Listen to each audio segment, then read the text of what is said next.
Goods na rin. Problema doon kasi nagmamadali yung CS. Nagmamadali yung pasahero ko. Ang problema, malalate na daw siya.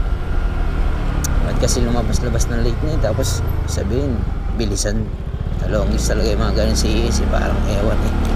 Nauwi na ako. Hanggang dito na lang bukas. Mag-vlog ulit ako.